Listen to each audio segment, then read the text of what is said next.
বেশ কয়েক মাস পর ছোট পর্দায় ফিরেছেন অভিনেত্রী সুস্মিতা দে। আর ফিরেই তিনি যেন তৈরি করেছেন নতুন চমক। কিন্তু তার নতুন ধারাবাহিকের প্রথম ঝলক সামনে আসতেই শুরু হয়েছে বড় বিতর্ক। অনেক দর্শকের দাবি, এই গল্পের সঙ্গে নাকি আরজিকর কাণ্ডের মিল রয়েছে। তাহলে কি সত্যিই বাস্তব ঘটনার ছায়া দেখা যাবে এই ধারাবাহিকে, নাকি সবটাই কাকতালীয়?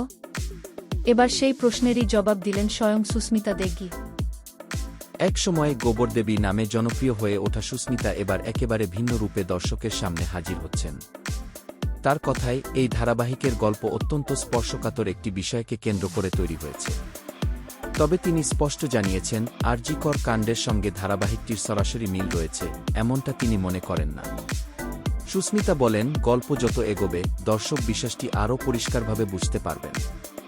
এটি মূলত একটি বিনোদনধর্মী ধারাবাহিক, যেখানে নাটকীয়তা, আবেগ এবং রহস্য সবকিছুরই মিশেল রয়েছে।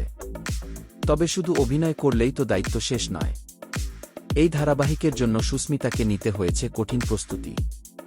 বিশেষভাবে শিখতে হচ্ছে ব্যালে নাচ, যা বিশ্বের অন্যতম কঠিন নৃত্যশৈলী হিসেবে পরিচিত। শুধু তাই নয়, একই সঙ্গে করতে হচ্ছে অ্যাকশন ও ফাইট দৃশ্যের অনুশীলনও।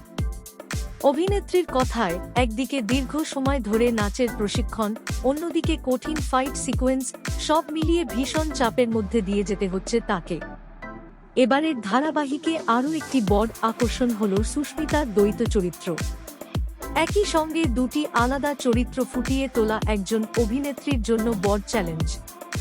সেই কারণেই অন্য কোনো বিতর্ক বা তুলনার দিকে নজর দেওয়ার সময় পাচ্ছেন না তিনি।